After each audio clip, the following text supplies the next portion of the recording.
यो दुईवटा कुरा भयो भने तपाईलाई सफल हुनबाट कसैले रोक्न सक्दैन। मानौ तपाईलाई कुनै एउटा घनघोर जङ्गलमा छोडिदियो जहाँ जङ्गली जनावरहरूको वासस्थान रहेको छ। त्यस अवस्थाको लागि तपाई टोटली अनएक्सपेक्टेड हुनुहुन्छ। कुनै तयारी थिएन, तपाईको कुनै तयारी छैन पनि। अब भन्नुस् तपाईको बाँच्ने चान्स, त्यहाँबाट उम्कने चान्स कति पर्सेन्ट छ? 5%, 10%, 50%? त्यहाँबाट तपाईको उम्कने चान्स धेरै भन्दा धेरै कम हुन्छ। किन भन्दा त्यस अवस्थाको लागि तपाईले कुनै तयारी गर्नुभएको थिएन, तपाईसँग कुनै तयारी थिएन। तपाईलाई कुनै एउटा म्याराथन दौडमा दौडाइयो। अब भन्नुस् तपाईले त्यहाँबाट जित्ने चान्स कतिको छ? तपाईको त्यस म्याराथनमा जित्ने चान्स भनेको 0% हो, किनकि कुनै तयारी थिएन। तपाईलाई 50 लाख रुपियाँ दिइन्छ एउटा व्यापार गर भनेर, र त्यो पैसा 5 महिनामा मलाई फिर्ता गर र त्यसले व्यापार सुरु गर भनेर 50 लाख रुपियाँ पैसा दिइन्छ।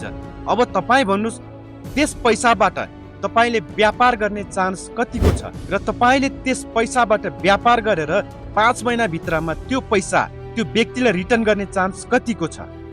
मलाई लाग्छ धेरै जसो तपाईहरूले त्यो पैसाले व्यापार गर्नै सक्नुहुन्न। किन भन्दा तपाईसँग तयारी छैन। त्यो व्यापार गर्नको लागि तपाईसँग कुनै तयारी छैन।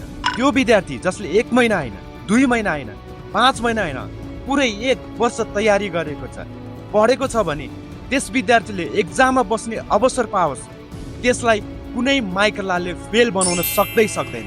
यही सेम कुरा हाम्रो लाइफमा पनि अप्लाई हुन्छ। तपाईँ दिन रात तयार गर्नुहोस्, आफूलाई निखार्नुहोस्, धेरै कुराहरू सिक्नुहोस्, पढ्नुहोस्, बुझ्नुहोस्, जान्नुहोस्, र त्यसपछि जब तपाईले अवसर पाउनुहुन्छ नि, तपाईलाई सफल हुनबाट कुनै माइकलाले रोक्न सक्दैन। जहिले पनि यो सूत्र याद गर्नु, तयारी प्लस अवसर इज इक्वल टु सफलता। आजसम्म पनि तपाईले तयारी गर्नुभएको छैन भने आजै र अहिलेबाट तयारी गर्नु। के थाहा कहाँ र कता तपाईलाई अवसरले कुरिरहेको छ। All the best.